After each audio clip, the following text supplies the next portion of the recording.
bienvenidos al ciclo básico de desarrollo cristiano, denominado así porque es un curso de 5 materias pensado para todos los miembros de la iglesia local.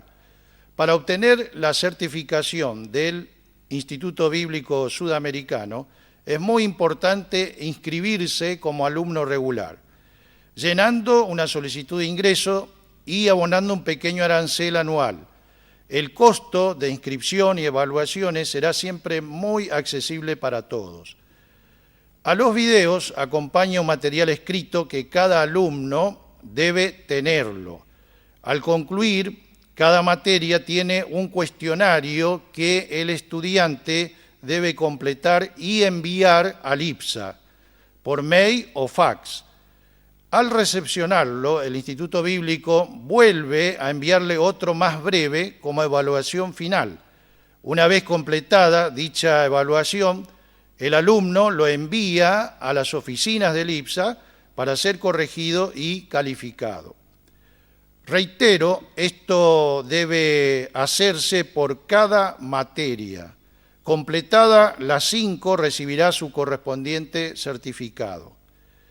Se considera muy importante la aprobación de este curso para ingresar al ministerio credencializado de la Iglesia Pentecostal de Santidad. Toda la documentación pertinente la pueden solicitar por medio de los coordinadores regionales que el IPSA tiene, o bien directamente a las oficinas del instituto por mail, fax o teléfono. Como siempre, estamos al servicio de toda la Iglesia de Cristo. Que Dios les bendiga y adelante con el estudio.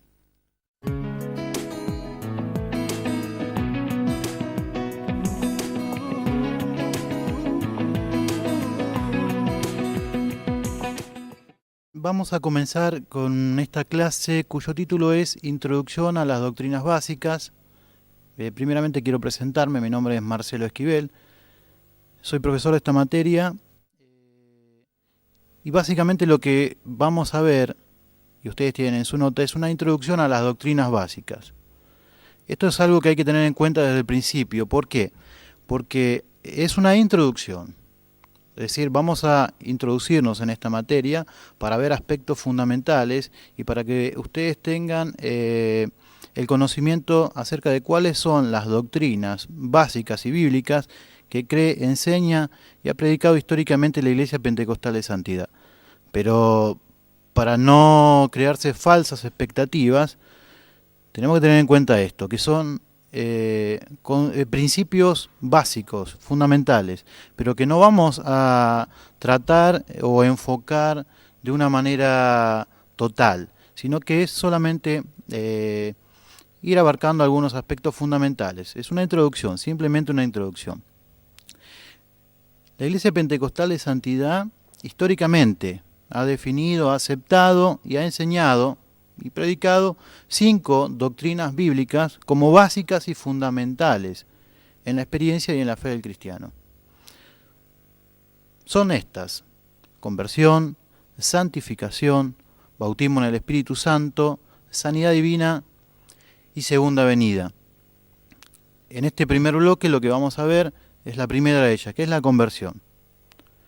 Las 3 primeras que mencioné son expresiones de experiencia personal y tienen que ver con esta experiencia personal que tratan exclusivamente con el problema del pecado y con nuestra liberación del pecado y nuestro progreso y crecimiento espiritual como hijos de Dios. Por eso estas primeras 3 son importantes, más que las demás. Las 5 son importantes, pero las primeras 3 que vamos a tocar son más importantes que las demás. ¿Por qué? Porque son de experiencia personal. La primera de ellas es la conversión. La conversión ha sido denominada también como nuevo nacimiento. La palabra de Dios en Juan 3:3, y antes de seguir adelante quiero que ustedes sepan que a mí me gusta trabajar mucho con la Biblia.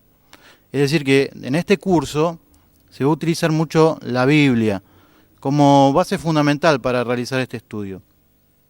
Es un estudio bíblico, generalmente se usa Biblia, pero fundamentalmente en esta materia, que es Introducción a Doctrinas Básicas, la Biblia va a ser nuestro libro de referencias. Siempre nos vamos a basar en la palabra de Dios, pues estamos hablando de doctrinas. Juan 3.3 decía, es el versículo que vamos a tocar ahora, buscándolo en su Biblia, dice, respondió Jesús y dijo, de cierto te digo, que el que no naciere de nuevo no puede ver el reino de Dios.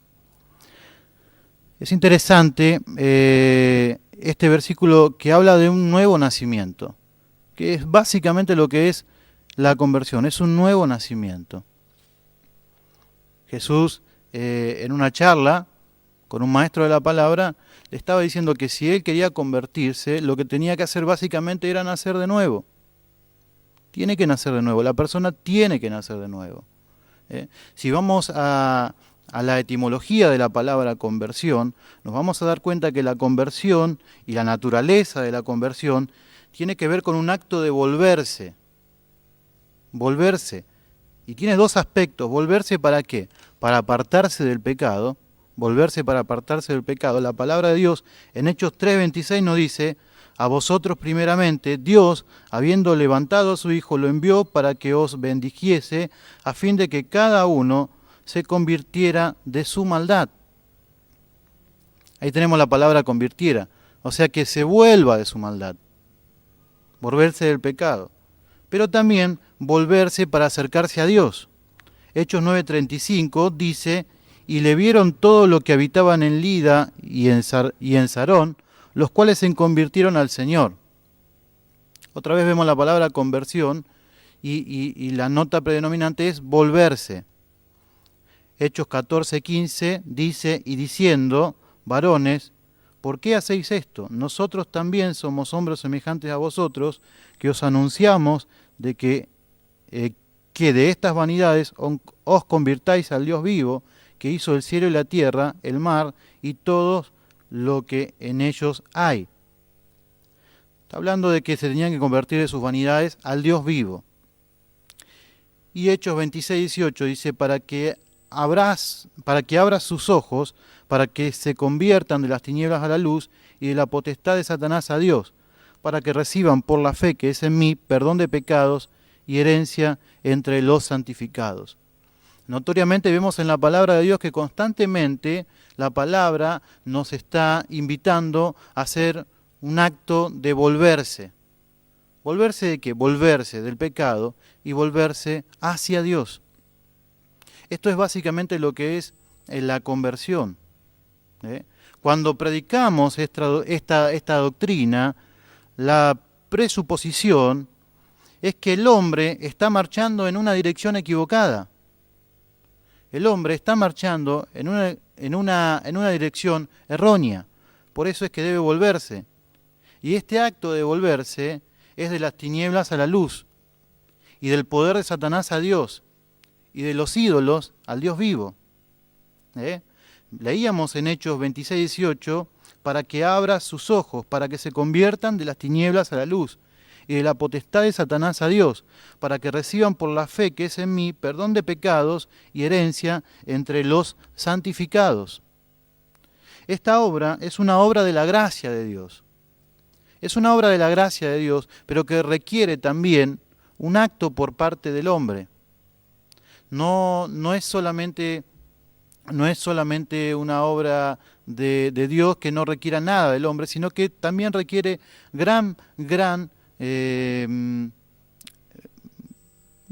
requiere gran participación del hombre en esta decisión de volverse del camino erróneo que tenía y retomar un camino correcto, que es hacia Dios. Aunque la conversión es un acto de la gracia de Dios, como decíamos recién, la conversión también requiere gran parte de participación del hombre. Y aunque es una sola obra de la gracia de Dios, la conversión también involucra varios elementos. Entre ellos encontramos, básicamente son 5, pero entre ellos encontramos el arrepentimiento y la fe, que son aspectos que vamos a tener en cuenta en esta introducción a las doctrinas básicas. También está involucrada la regeneración, también está involucrada la justificación, también está involucrada la adopción, pero solamente vamos a enfocar el arrepentimiento y la fe. ¿Por qué?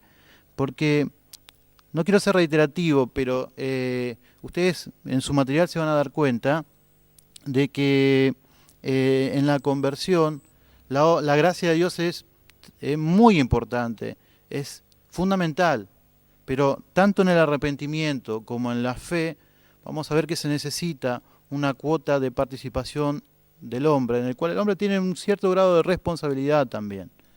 Y por eso vamos a tocar el arrepentimiento y la fe.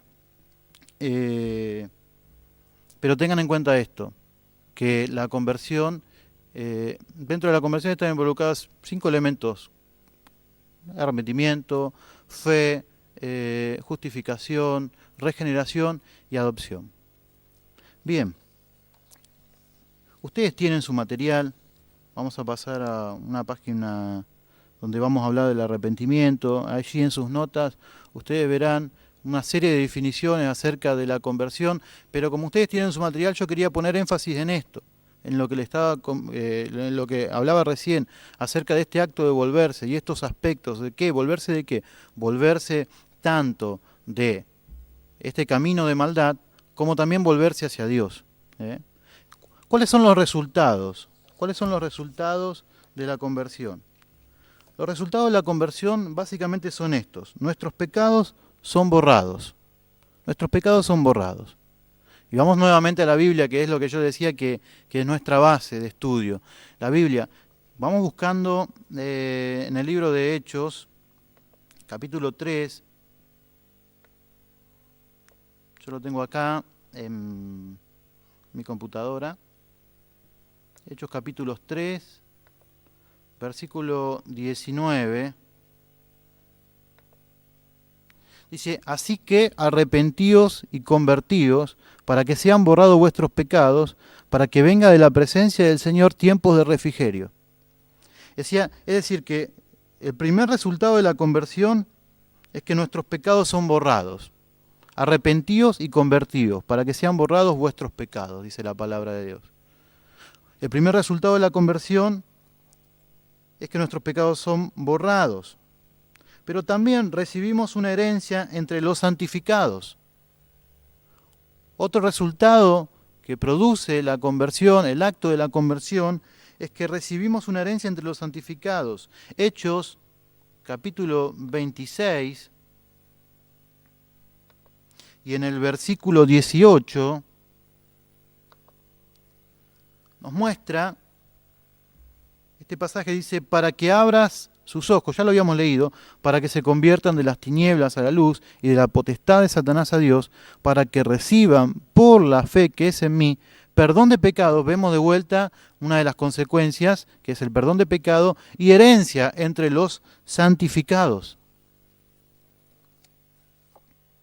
Una tercera consecuencia del acto de convertirse es que recibimos discernimiento espiritual. Recibimos discernimiento espiritual.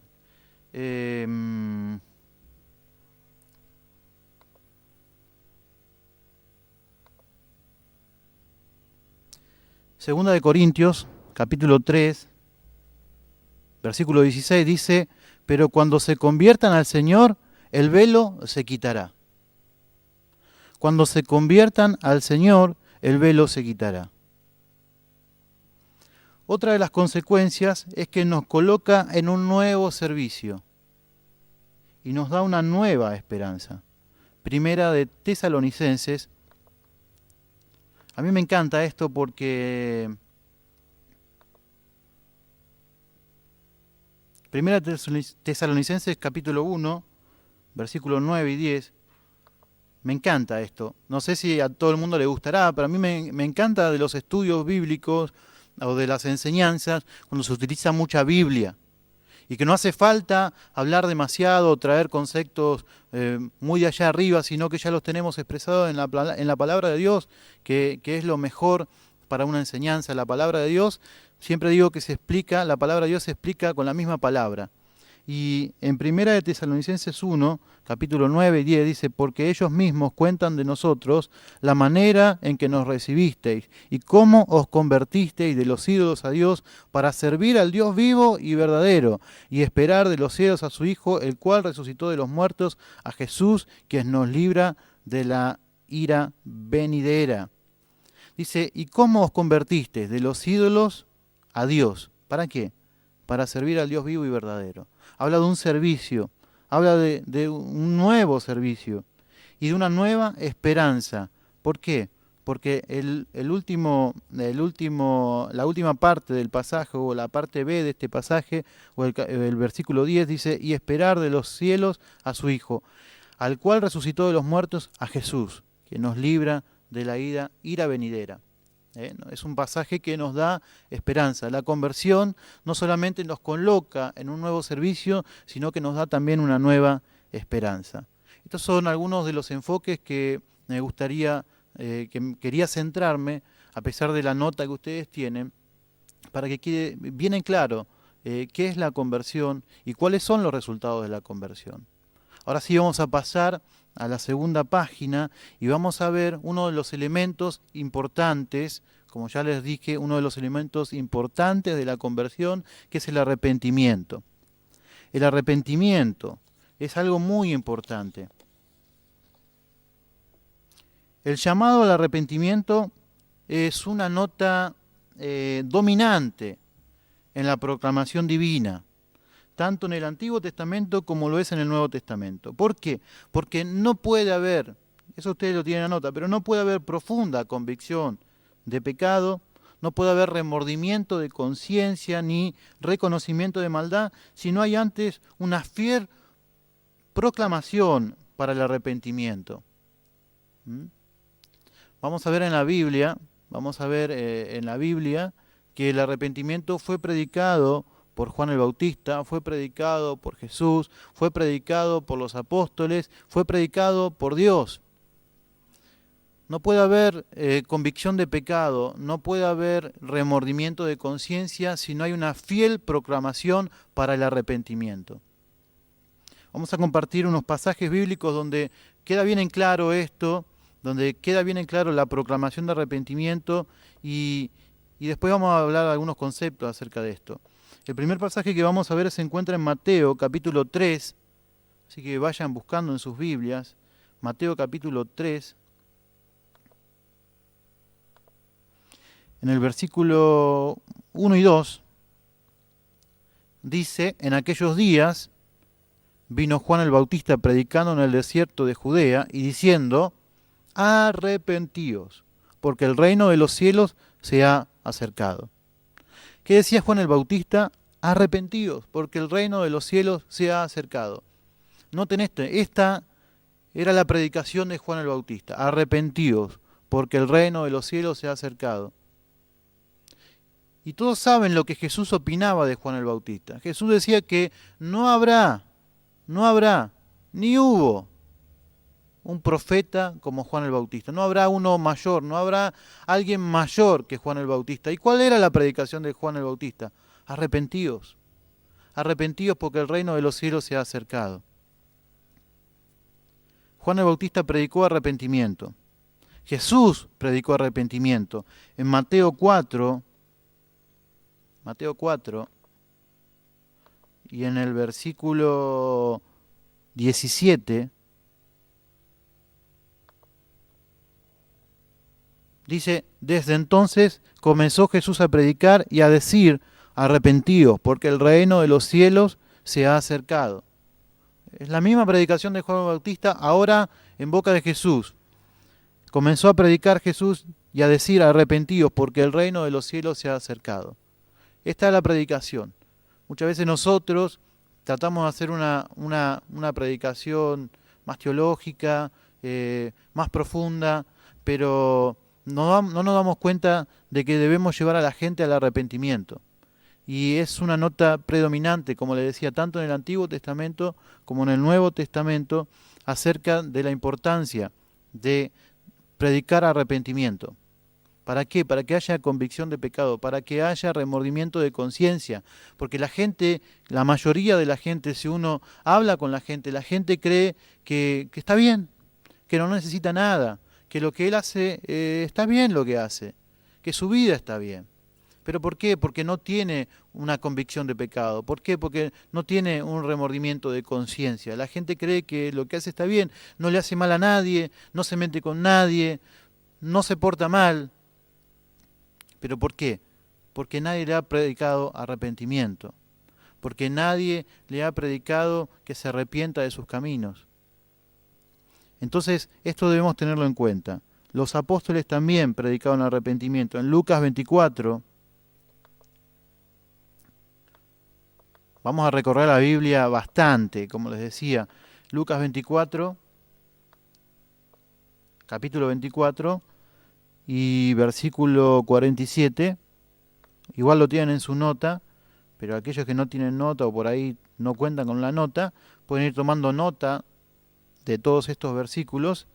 24:47 dice: y que se predicase en su nombre el arrepentimiento y el perdón de pecados en todas las naciones, comenzando desde Jerusalén. Es decir, que Jesús estaba mandándole a sus discípulos que se predicase en su nombre el arrepentimiento y el perdón de pecados en todas las naciones, comenzando desde Jerusalén. La orden de Jesús era que se predicase arrepentimiento. Y los apóstoles lo que hacían era esto, seguir la orden de Jesús, predicar arrepentimiento. Dios también predicó arrepentimiento.